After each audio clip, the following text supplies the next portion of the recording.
우리가 이제 2장을 이어서 보게 되면 2장은 이제 세포의 조직의 병태생리인데 신생물에 대한 내용이었어. 그치?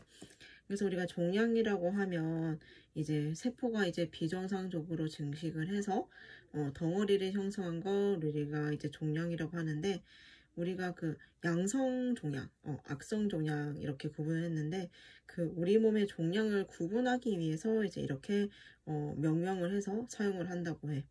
그래서 이제 그 양성이라고 하면 그 지방이나 또는 뭐 신경세포 등이 이제 과도하게 증식이 돼서 덩어리가 된 것을 양성이라고 하고, 악성은 이제 우리가 흔히 알고 있는 암이야.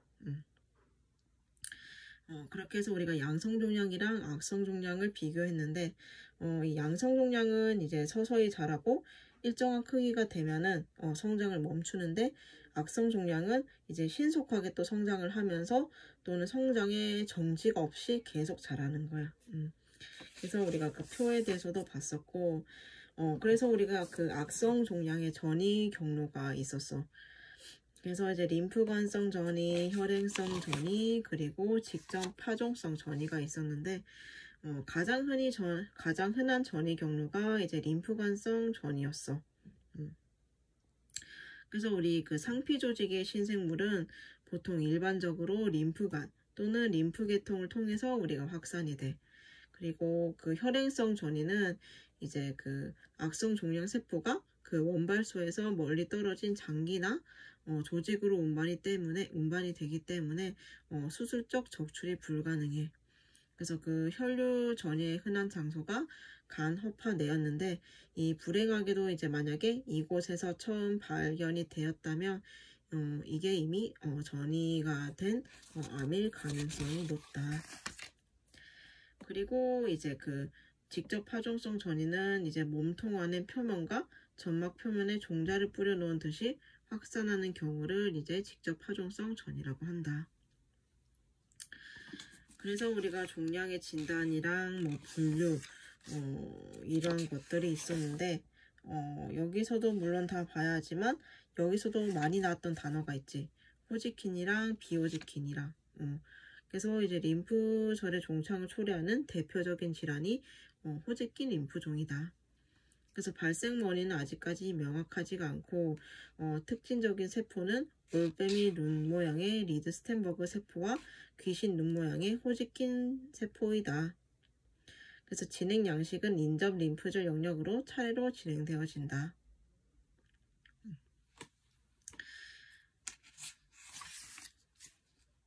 그리고 또 하나 봤던 게 카포시 육종이었어. 그래서 피부에 생기는 드문 종양으로 이제 서서히 진행되는 악성 간엽 조직 종양으로 40세에서 70세 사이에 남자의 다리에서 흔히 일어난다. 그래서 우리가 그 봐야 할 것이 이제 세포 및 조직 손상인데, 세포 손상의 원인은 다양하게 있었어. 그치? 산소 결핍, 뭐 물리적 요인, 화학 물질, 감염성 요인, 면역이나 염증 반응, 그리고 유전 장애, 영양 불균형, 이런 것들로 세포 손상이 발생을 해왔는데, 그 세포 손상의 기전을 보면은 여기에도 여러 가지 이유가 있었어. 산소의 결핍 또는 이제 활성화된 산소종들의 생산, 그리고 칼슘 농도 증가 및 항상성의 소실, ATP 고갈 이런 것들이 있었는데, 그 세포 손상에 대한 반응을 보게 되면 첫 번째로 나와 있는 게 위축이었어.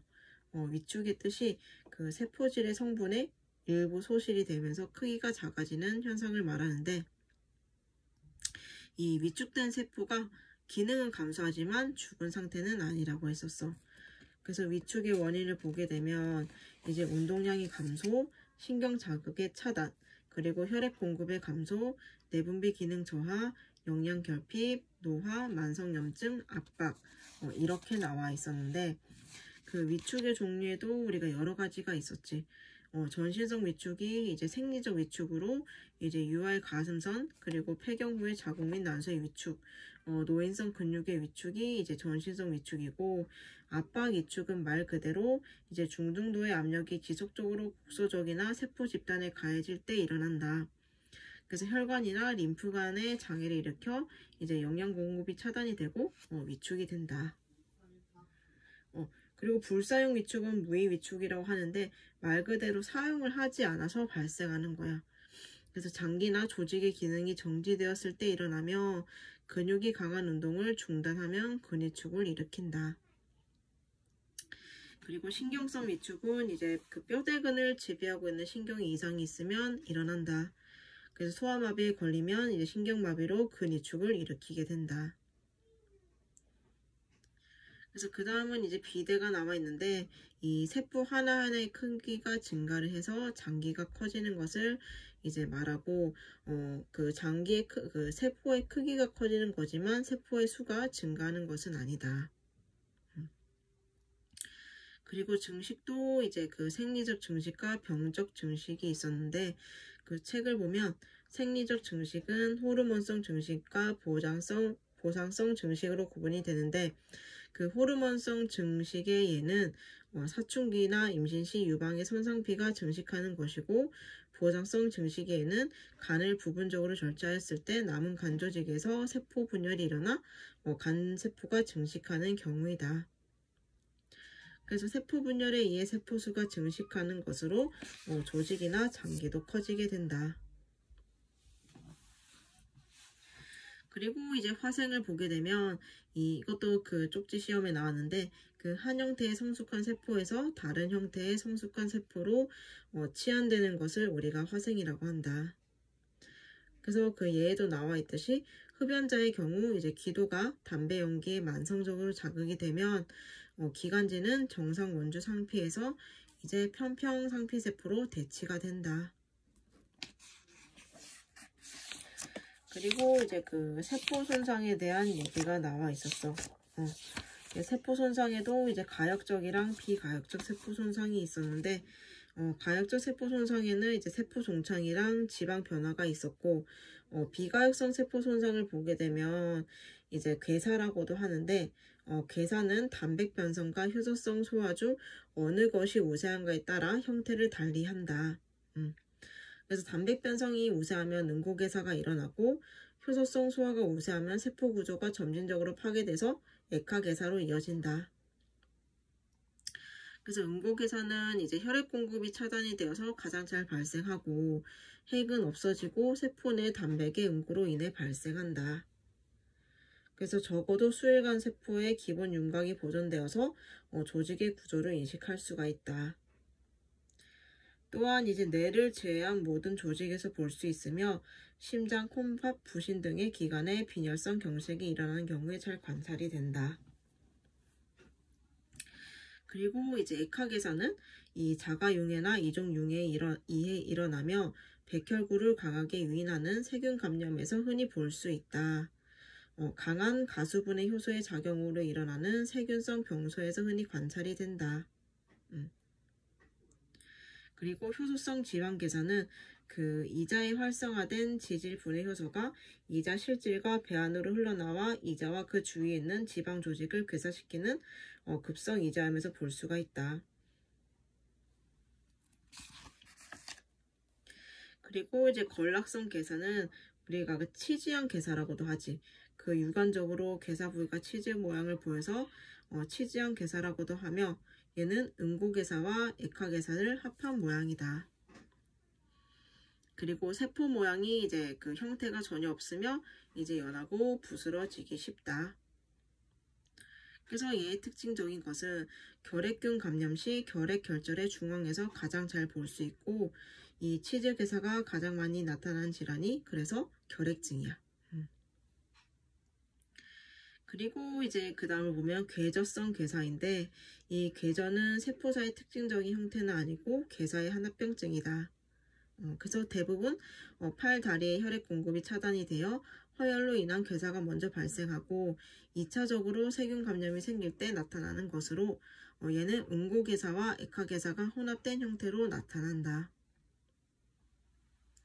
그래서 응고괴사가 주를 이루면 건성괴저고 액화괴사가 주를 이루면 습성괴저이다.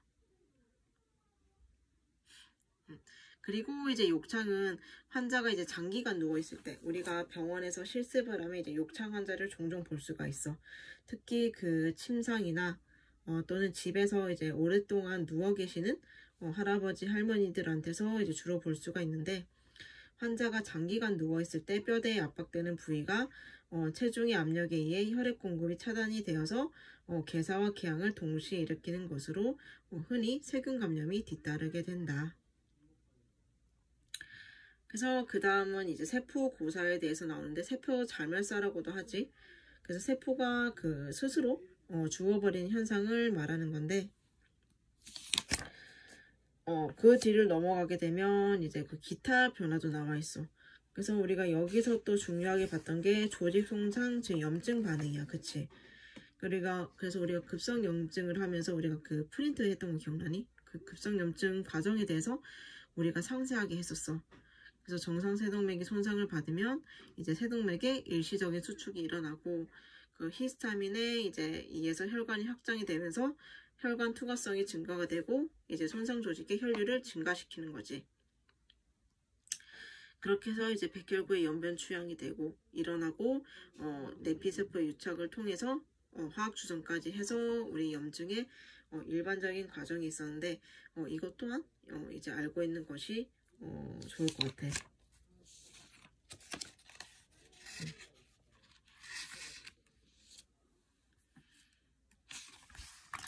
그래서 염증의 종류도 있었고, 우리가 그 경과에 따라서 급성 염증인지 만성 염증인지도 있었는데, 그 책에 보면은 급성 염증은 이제 손상 인자에 대해서 즉시 조기에 반응하는 생체 반응이다. 그래서 이제 혈관 내경의 변화와 혈류량의 증가, 미세혈관의 구조 변화와 혈장 단백 및 백혈구 삼출된 백혈구의 이동 및 손상 부수에서의 백혈구 축적 등이 급성 염증을 구성하는 중요한 요소이다. 그래서 이 급성 염증이라고 하면 이 반응이 갑자기 시작이 돼서 수일 내지 수주간 지속이 된다.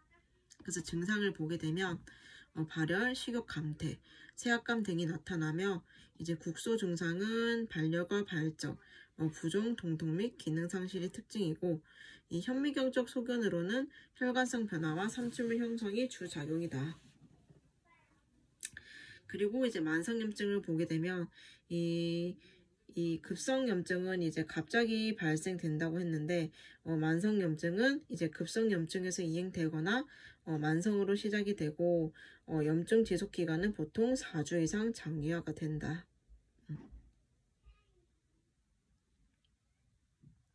그리고 이 둘의 중간이 아급성 염증이다. 그래서 우리가 염증에 의한 증상은 수도 없이 아마 들었을 거야. 발적 발열, 종창 통통, 기능 상실이 있었고, 그 뒤에 보면 이제 치유가 나와 있어. 치유도 간단히 보면 이제 우리가 1차 유압이랑 2차 유압이 있었지.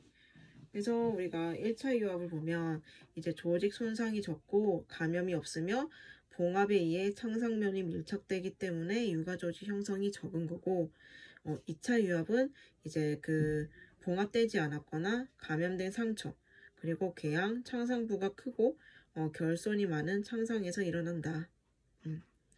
그래서 이제 다량의 유가조직이 형성이 되어 창상 부위를 채우고, 반응은 크게 남으며 이제 피부 부속 기관이 땀샘, 피지샘, 털집 등이 상실이 된다. 그래서 이제 1차 치유와의 차이점을 보면 조직 결손 부위에는 제거되어야 할 괴사산물, 삼출물 및 섬유소가 많이 존재하므로 이제 그 염증 반응이 더 심하고 2차 염증에 의한 손상이 일어날 가능성이 크다. 그리고 이제 우리가 그 상처가 치유됨에 있어서 나쁜 영향을 미치는 인자도 있었고, 그 재생을 보게 되면 그 첫 번째 보면 손상된 조직이 동일한 세포에 의해 대치되는 것을 우리가 재생이라고 한다. 그래서 이때는 손상된 흔적이 없이 정상 기능을 회복하게 되고, 이 우리 몸에 있는 세포들은 재생 능력에 따라서 이제 불안정 세포, 안정 세포, 영구 세포로 구분이 됐어. 그래서 이 불안정 세포라고 하면 이제 일생 동안 증식함으로써 이제 탈락 또는 사멸된 세포를 채워준 세포들이야. 그리고 안정세포는 정상에서는 분열을 하지만 이게 자극을 받으면 신속하게 분열을 해서 이제 손상된 조직을 정상으로 회복시키는 기능을 갖고 있는 세포야.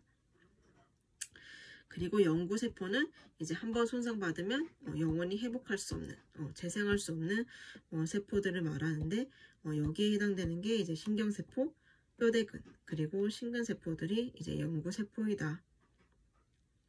그래서 이제 결손된 영구세포는 이제 섬유조직이나 교세포와 같은 지주조직의 증식으로 수복됨으로 반응을 남기게 된다.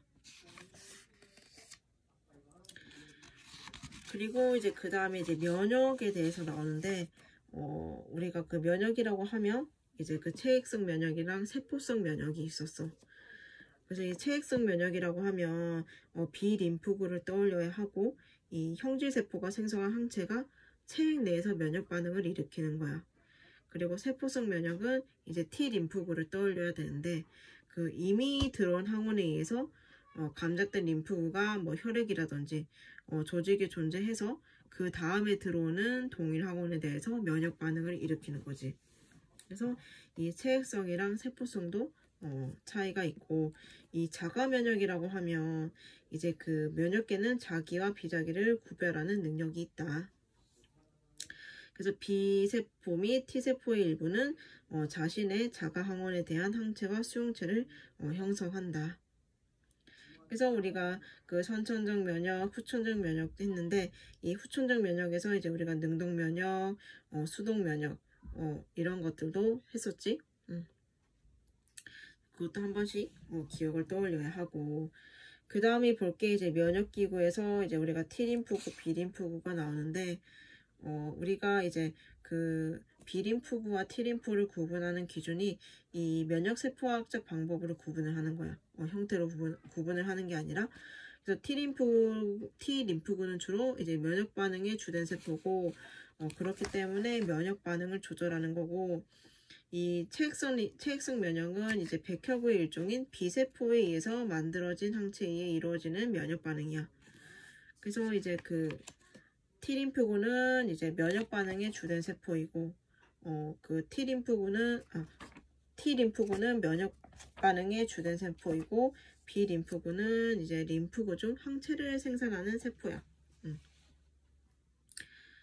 그래서 T림프구를 먼저 보면, T림프구는 세포는 골수에서 생산이 돼서 가슴샘에서 분화된 후 혈액이나 림프를 따라 순환하고 질화나 림프절 등 림프성 기관에 분포를 한다.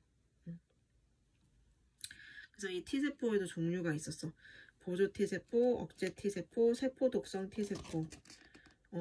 그리고 그래서 각각의 특징이 있었는데, 사례세포와 자연사례세포도 보게 되면, 이 자연사례세포라고 하면 우리가 이제 골수에서 만들어져.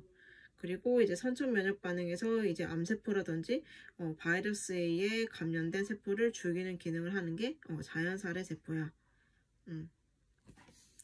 그리고 이제 체액성 면역을 보면 이제 B림프구가 있는데, 얘는 이제 그 골수의 줄기세포에서 생성이 돼.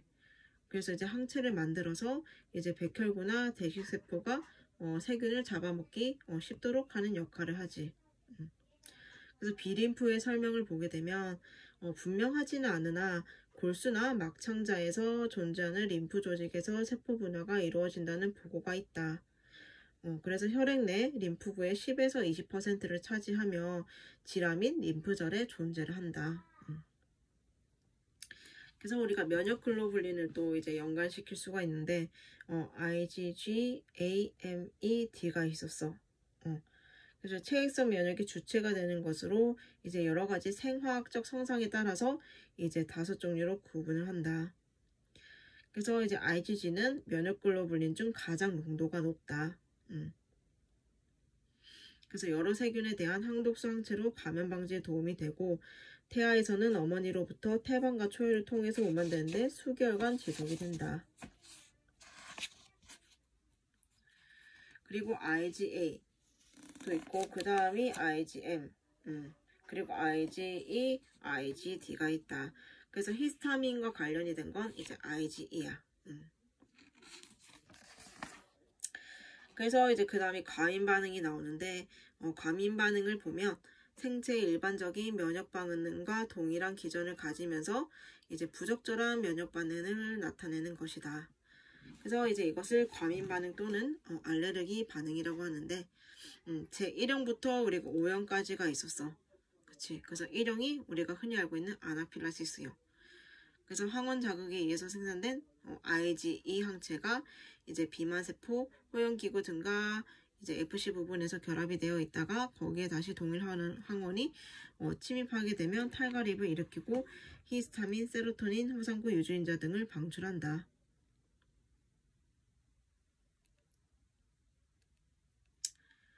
그래서 이제 꽃가루, 먼지, 진드기, 동물의 털, 식물 등에 의해 과민 반응을 일으키는데 이러한 항원을 알레젠 이라 하고 그때 항체인 IgE를 레아진이라고 한다. 그래서 우리 1형과 관련된 이제 질환이 있었어. 기관지 천식, 알레르기성 비염, 소화기 알레르기, 전신성 아나필락시스 이게 있었고 2형을 보면은 이제 그 해당되는 질환이 신생아 중증 황달, 약제 알레르기 그리고 3형은 그 항원 항체 반응물 즉 면역 복합체에서 일어나는 과민 반응이야. 그리고 제4형의 특징은 그 T림프 부위에서 이제 일어나는 세포 매개성 과민 반응이었어. 그래서 항체나 이제 보체에 매개가 없다. 그래서 그 4형의 대표적인 질환 중에 하나가 이식 거부 반응이었고 5형은 이제 자극형 과민 반응으로 항원 물질이 밖에서 자극을 부여하는 거야. 그래서 이렇게 1, 2, 3, 4, 5가 있었고 그 다음에 이제 면역 부전이야. 면역 부전의 뜻은 이 개체의 면역 기능이 결핍되거나 저하된 상태를 말하는 거야. 그래서 이제 그 세포성 면역 부전, 체액성 면역 부전, 복합형 면역 부전 이렇게 나뉠 수가 있었는데 세포성 면역 부전에는 이제 그 디조지 증후군 이게 그 초기 태아 발생 시에 그 22번 염색체의 부분 결손이 발생했을 때 이 질환이 올 수가 있고 그 체액성 면역 부전에는 이제 브루톤형 이제 무감마 글로불린 혈증이 여기에 속하고 복합형에는 이제 그 중증 이제 복합형 면역 부전증 그래서 위스포트 알드릭 이러한 이제 그 질환들이 있다. 그래서 이 중증 복합형 면역 부전증은 그 전반적인 면역 체계에 이제 장애가 발생하는 거야. 그리고 이제 이식 거부 반응을 보면 이제 수용자의 세포가 공여자의 조직을 비자기 성분으로 인식하게 되어 수용자의 면역 기전이 작동되어 공여자의 조직을 파괴하게 되는데 이러한 반응을 이식 거부 반응이라고 한다. 그래서 내가 만약에 다른 사람의 이제 간을 이식을 받았는데 내 몸에 있는 이제 그 조직이 그 다른 사람의 들어온 간에 있는 간 조직을 내 것이 아닌 것으로 인식을 하게 되는 거지. 그렇게 해서 이제 그 공격을 하게 되는 거야. 그래서 이게 이식 거부 반응이다. 그래서 이제 거부 반응에 관여하는 기전에는 T세포 매개 반응이 있다. 그래서 뜻이 다 비슷하지만 또 헷갈릴 수가 있어. 그래서 그 밑에 나와 있는 게 자가 면역 질환. 이 자가 면역 질환은 자신의 조직 성분에 대해서 자가 항체가 반응을 해서 여러 가지 손상을 초래하는 거야. 그래서 내가 내 자신을 공격하는 게 자가 면역 질환이다. 그래서 여기에 보면은 전신성 자가 면역 질환 있는데 여기에 대표적인 게 그 전신성 홍반성 낭창이야. 이게 특징적인 게 우리가 나비 모양이었지. 그래서 자기 조직에 대한 면역학적 관용이 상실됨으로써 자가 항원에 대한 항체가 형성되어 발생한다. 그래서 그 위에도 이제 결절성 다발성 동맥염, 진행성 전신성 경피증, 다발성 근염 이렇게 이제 자가 면역 질환이 있다. 그리고 이제 국소성 자가 면역 질환에도 우리가 들어봤던 하시모토 디지즈, 그 다음에 쇼그렌 증후군. 그래서 이 하시모토 증후군은 과민 반응 2형에 속하며 만성 갑상샘염의 일종으로 이제 단단한 미만성 갑상선 종이 나타난다. 그리고 이제 쇼그렌 증후군은 이제 눈물샘과 침샘에 주는 병소가 있으며 병소에는 T세포 및 B세포의 침륜을 볼 수가 있다. 그리고 주로 여성에게서 발발하고 침샘과 눈물샘의 분비 감소로 이제 입안 검조 및 건조성 각막 결막염을 특징으로 한다. 그리고 이제 우리가 마지막으로 이제 HIV 면역결핍 증후군이 있는데 그 면역 기전의 이상으로 초래되는 모든 질환으로 병인에 따라 유전적 원인에 의해 나타나는 1차성 질환과 후천적으로 발생되는 2차성이 있다. 그래서 이제 2차성 면역결핍 증후군을 일으키는 원인에는 감염, 영양 부족, 노화 이런 것들이 있고, 면역결핍을 일으키는 세포에 따라 T세포 결핍증, B세포 결핍증, 대식구 결핍증으로 나뉠 수가 있다. 그래서 우리가 여기서 했던 게 그 후천성 면역결핍증, 에이즈였는데, 전파가 이제 그 환자의 혈액, 정액, 질, 분비물 등이지만 눈물, 침, 모유, 소변, 척수액 등의 림프세포에도 감염이 된다. 그래서 이제 우리가 에이즈의 전형적인 증상, 그리고 잘 걸릴 수 있는 이제 집단까지 우리가 같이 봤었어. 그래서 이제 이 정도 우리가 이제 크게 이제 살펴보았고, 과제는 이제 또 과제란에 올려놓을 테니까 이 또 다음 영상에서 마저 이제 3장부터 우리가 다시 크게 짚으면서 보도록 할게.